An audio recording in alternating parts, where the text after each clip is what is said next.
일단 뭐 주담하고 통화해본 느낌은 어떠세요? 전반적인 느낌은? 제가 주담 목소리를 못 들었어요. 제가 전화를 해보니까 네, 안녕하세요. 주식러닝맨 김서영입니다. 오늘도 저와 함께 또 재미있는 주식 공부 해볼 텐데요. 최영주 소장님 함께 하겠습니다. 소장님 안녕하세요. 안녕하십니까? 네. 네, 제가 이제 또 새로운 기업을 하나 들고 왔는데요. 네. 사실 저번 주에 네. 과제를 주셨는데 네. 조금 문제가 발생했어요. 어떤 문제가 발생했죠? 저번 주에 이제 주담 숙제가 뭐였고 무슨 문제가 발생했는지 그 네. 설명을 주시죠. 저번 주에 주담과 이제 통화를 해서 네. 그 보충 자료를 좀 해오면 좋겠다라고 설명을 이게 숙제를 내주셨는데요. 아니 제가 전화를 해보니까 이번 주 이렇게 촬영일 기준 이번 주가 그 CJ 제일제당 새롭게 이제 공시 발표가 난대요. 그래서 실적 관련된 부분은 저희가 답을 해줄 수 없다 이렇게 제가 답변을 들었어요. 그래서 아쉽게도 주담과의 통화는 제가 다음 주에 좀 해보도록 하겠습니다. 일단 네. 뭐 주담하고 통화해본 느낌은 어떠세요? 전반적인 느낌은? 제가 주담 목소리를 못 들었어요. 네. 왜요? 그러니까 제가 전화를 했더니 그 실적 관련된 건 얘기할 수가 없어서 어떻게 그래도 연결해드릴까요? 그래서 제가 아니요 그럼 괜찮습니다 이렇게 해가지고 그래요. 일단은 뭐 어쨌든 네. 다음 주에 연결한다니까 그건 그때 가서 자세히 얘기를 나누도록 하고요. 네. 예, 오늘 준비한 자료들 얘기해 주시죠. 그래서 이제 주담과의 통화 그 부분이 빠져서 제가 소장님께 그럼 다음에는 좀 어떤 기업을 분석해 보면 좋을까 이렇게 연락을 드렸더니 그렇죠. 또 이제 아모레퍼시픽 하면 어떤가 이렇게 또 의견을 주셔서 제가 준비해 왔습니다. 그러면 지금 바로 제가 준비해온 이 PPT 한번 브리핑 해보도록 할게요. 아모레퍼시픽 화장품 기업이죠. 오늘 네. 립스틱은 아모레퍼시픽 협찬인가요? 협찬 이제 광고주님들 기다립니다. 아모레퍼시픽 연락 주세요. 네. 네. 이제 재무상태표 네. 이렇게 한번 제가 정리를 해왔습니다. 저번에 제가 단위를 빠뜨렸잖아요. 그렇죠. 그래서 이번에는 꼭 넣었고요. 네. 그런데 좀 이제 독특했던 점이 그동안 저희가 브리핑했던 기업과는 다르게 유동 비율이 높게 나왔어요. 네. 그 전에는 1이 안 됐는데 지금은 약 4.04까지 나왔습니다. 네. 이렇게 재무 유동성이 좀 높은 상태를 보여줬고요. 그리고 저번에 이제 이자를 내지 않는 부채까지 확인을 해야 한다라고 그렇죠. 설명을 해주셔서요. 네. 제가 이제 매입 채무를 봤더니 부채 중에서 한 18% 정도 차지하더라고요. 네. 그런데 이 매입 채무가 몇 % 정도 차지해야 좀 이상적인 건지 좀 궁금하더라고요. 그거는 뭐 특별한 그 기준점은 없습니다. 네. 일단 회사에 따라서 일단 그 원재료를 많이 가지고다 쓰는 기업이 있는가 하면 뭐 거의 가져다 쓰지 않는 기업이 있기 때문에 그거는 기준점은 없어요. 그러니까 우리가 재무제표에 있어서 뚜렷한 기준점은 없다. 그러니까 그걸 알으셔야 돼요. 어떤 기업이 숫자가 높다라서 좋고 낮다라고 해서 나쁘다 이런 도식적인 건 없고요. 그 기업과 업황 그러니까 이것을 굳이 내가 비교하겠다라고 한다면 업계 평균을 봐야 되겠죠. 그러니까 전체적인 기업이 아니라 아모레퍼시픽과 같은 비슷한 유사한 화장품 업계 비중을 보게 된다라면 나름대로 이 기업이 비교 우위에 있느냐 비교 열의에 있느냐 그렇게 판단할 수도 있지 않겠는가 말씀드릴 수가 있겠습니다. 네, 그러면 다음 장으로 넘어가 보도록 할게요. 자산도 이제 또 단위도 꼼꼼하게 챙겨서 이 정도 나왔고요.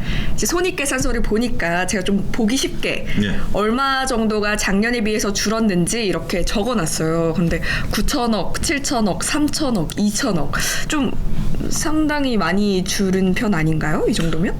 손익계산서가 이렇게 줄었다. 그렇죠. 네. 많이 줄은 거죠. 그러니까 이렇게 줄었다라는 것이 전반적으로 봤을 때 우리가 단순하게 아모레퍼시픽 같은 경우 숫자상으로 보면 줄었다. 그 이유가 무엇일까? 미루어 짐작할 때 코로나 상황이겠죠. 네, 네. 그렇게 짐작할 수 있고요. 이렇게 보고 난 다음부터는 포괄 손익계산서를 본 다음에 주석사항에서 그런 내용들을 확인한다라든지 아니면 지난번에 숙제를 내줬다시피 주담과 통화를 해본다라든지 이런 부분들이 중요한 거예요. 주담과 통화할 때 이익이 얼마나요? 이거는 대답 못 해줘요. 맞아요. 그렇지만 지난 분기 이거 발표된 실적을 보니 이렇게 줄었더라. 이게 지금 내가 분석을 해보니 코로나 상황으로 줄은 것 같은데 맞느냐? 이게 어떤 화장품이 덜 팔렸느냐? 이렇게 구체적으로 물어보면 그쪽에 대답을 해줄 수 있지만 앞으로 이익이 어떻게 되느냐? 이익이 나냐 안 나냐? 이런 대답은 해줄 수 없다라는 거 여러분들이 참고삼아 아셔야 되지 않을까 말씀드릴 수가 있겠습니다. 네. 그래서 이제 현금 흐름표도 마찬가지로 이제 현금 흐름 손실이 줄은 부분이 있었어요. 그런데 제가 여기서 좀 집중적으로 봤던 게 투자 활동으로 인한 현금 흐름이 그러니까 현금 흐름 손실이 줄어들었다라고 표시가 되어 있더라고요. 그렇다면 그만큼 투자 활동을 덜 했다. 그렇죠. 그러면 당연히 더 안 좋은 거죠. 투자할 만한 여건이 안 됐다라고 보는 거죠. 여건이 이게 안 됐다. 꼭 투자에 대한 이건 손실이 아니고요. 투자를 하게 되면 돈이 나가는 거죠. 네. 돈이 나가는 건데 현재 지금 코로나 상황으로 투자할 상황이 안 됐기 때문에 일단은 뭐 투자를 지켜본다라든지 내부에 유보해 놓는다라든지 이런 부분들이기 때문에 이게 꼭 나쁘다라고 보기엔 어렵죠. 그렇지만 정상적인 기업은 그동안 투자를 계속 해왔습니다만 뭐 이제는 투자를 안 해도 어느 정도 이게 유지가 된다라고 보여지는 상황일 수도 있기 때문에 이게 나쁘다라고 판단하기는 어렵다. 그렇게 보여지죠. 모든 절대적인 건 없는 거네요. 그렇죠. 네. 그래서 이제 제가 그럼 왜 이렇게 좀 이제 손실도 많이 나고 했냐 이렇게 기타 재무에 관한 사항을 알아봤는데요.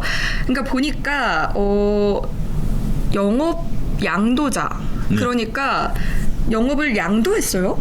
네, 예. 그거는 저희가 어떻게 해석해야 돼요? 여기 보면 아모레퍼시픽이 오설록에 관련된 것들 이런 것들을 현재 지금 오설록 판매하는 쪽들 이런 것들의 지분을 양도했다라는 거죠. 그러니까 우리가 오설록이라고 하면 뭐 하는 회사죠? 녹차 관련된 거죠. 그게 이제 아모레퍼시픽의 식품사업부가 있었던 부분들, 그린파트너스라는 지분을 갖고 있었던 것들을 오설록이라는 자회사를 만들어서 지분을 인도했다라는 부분들이기 때문에 이게 이제 중요한 거예요. 이런 부분들을 봤을 때 뭐 제가 옆에 항상 붙어 있을 수는 없잖아요. 그러니까 김서영 아나운서가 이런 부분들을 주담과 통화하는 게 첫 번째고요. 두 번째는 이러한 내용들은 주석사항에 다 나와 있는 내용들이에요.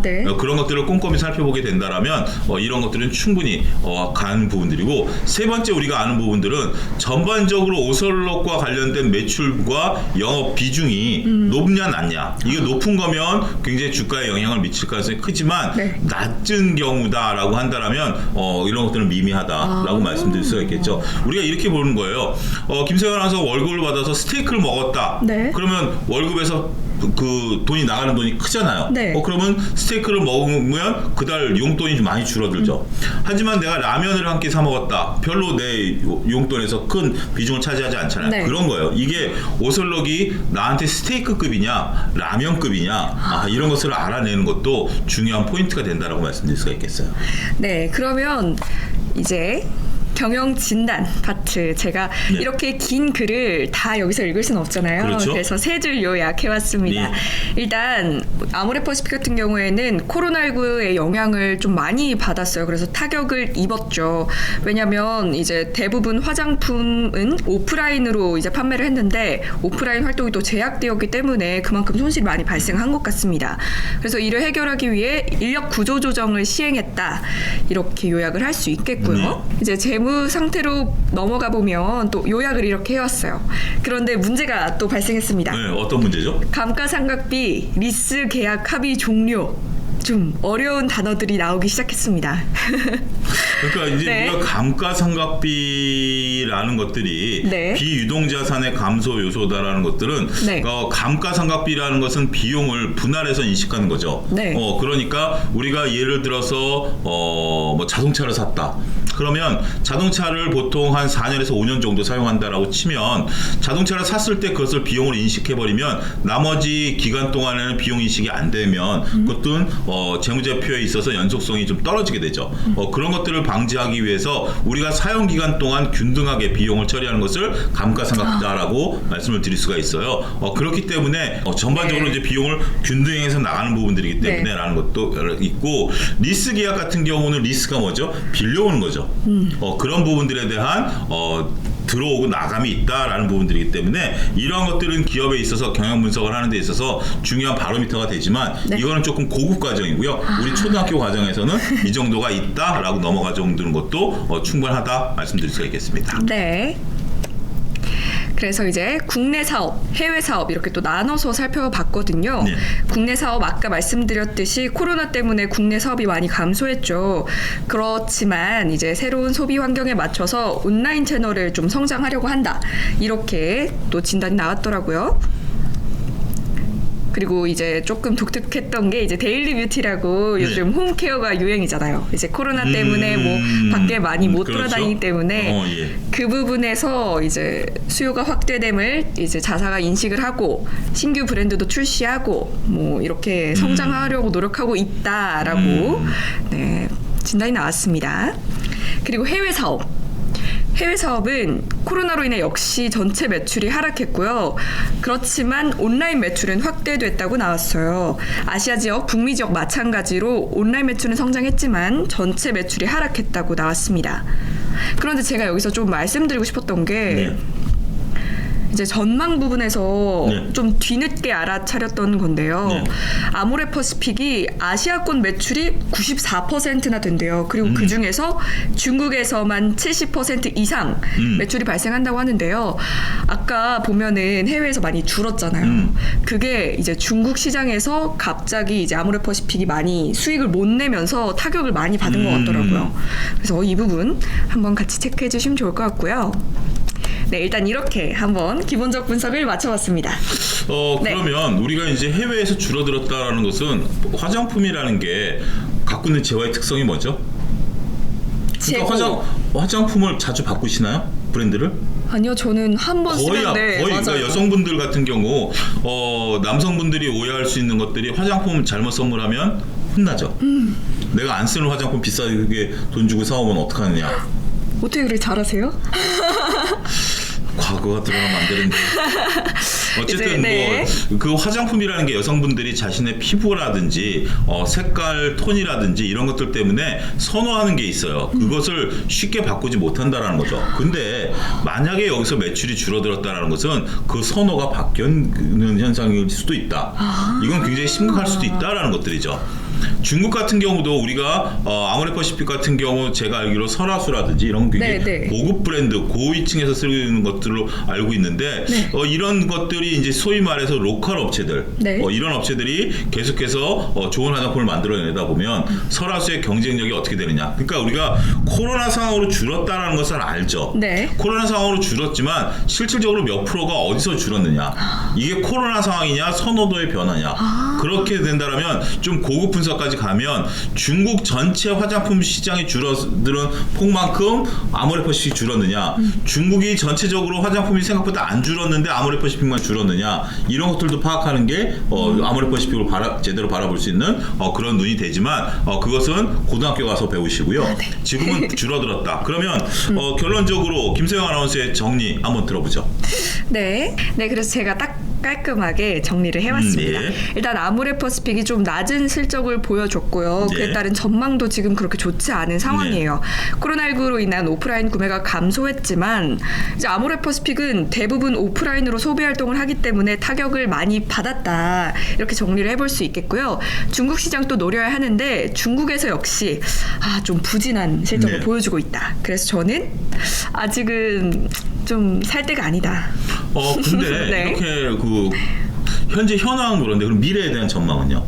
미래에 대한 전망을 제가 이렇게 좀 읽어와 봤었는데요. 대부분 그렇게 전망이 좋지 않더라고요. 그러면 나름대로 이렇게 결론이 내렸다라면 지금은 매수를 보류한다. 근데 중요한 것은 우리가 현황 분석을 통해서 미래를 전망할 수 있어야 되거든요. 미래에 대한 전망이 코로나 상황이 끝나고 나면 지금 여성분들이 마스크를 벗고 나면 반만 화장하던 게 다시 밑으로 내려오면서 반 더 화장할 수 있느냐라는 부분들 그리고 코로나 상황이 지나고 나면 화장이 다시 늘어날 것인가 아니면 마스크를 평생 써야 될 수도 있는 상황 아니겠습니까? 그렇게 된다면 화장품 업계가 직면하고 있는 문제점이라든지 아니면 기업의 입장에서는 앉아서 당할 수는 없죠. 계속해서 기업의 변화를 모색할 수밖에 없기 때문에 그러한 변화를 어떻게 잘 이겨낼 수 있는가에 대한 부분들, 이런 부분들까지 꼼꼼한 체크를 하시게 된다면 완벽한 분석이 되지 않을까, 그렇게 말씀을 드릴 수가 있겠습니다. 어찌됐든 노력을 좀 많이 했고요. 네. 중요한 것은 우리가 그래요. 이러한 기업을 분석을 해서 중요한 건 나만의 생각을 이끌어내는 거고요. 나만의 생각을 이끌어내서 이 주식을 살 것인가 말 것인가, 거기까지도 결론을 어찌됐든 이끌어내야 돼요. 기업을 분석했는데 그 다음엔 어떻게 해야 되지? 이런 식의 결론이 뜨뜻미지하게 나오면 분석은 아무런 의미가 없어요. 여러분들 분석이 다소 어설프다 하더라도 중요한 것은 나만의 생각이 어떻게 끝났다, 이것을 만들어내는 과정까지가 완성이 되는 첫걸음이 된다. 그러면 다음 주에는 이렇게 해보죠. 우리가 뭐 지지난주 것까지를 다시 할 필요는 없고 아모레퍼시픽을 주담이랑 한번 통화를 해보세요. 그럼 CJ제당 말고 네, CJ제당은 이제 지나간 거니까 네. 아모레퍼시픽에 대해서 제가 지금 말씀드렸던 포인트들, 네. 앞으로 미래에 대한 전망이라든지 어느 부분에서 줄었는지, 더군다나 CJ제일대당 먹는 것보다 바르는 게 훨씬 더 이해하기 편할 수 있잖아요. 그러니까 네네네. 그거를 나름대로, 또 김소영 아나운서가 여성이기 때문에 갖고 있는 장점이 있어요. 네. 전문 용어라든지 내가 써봤을 때 어떤 느낌이라든지 남들이 쓰는 것들에 대한 선호라든지 이런 부분들을, 제가 모르는 많은 부분들을 좀 캐치해 와서 다음 주에는 주식 담당자와 통화한 특집, 김소영 아나운서가 주담과 통화한 특집을 한번 여러분들께 거침없이 오픈하는 그런 시간을 마련해 보도록 하겠습니다.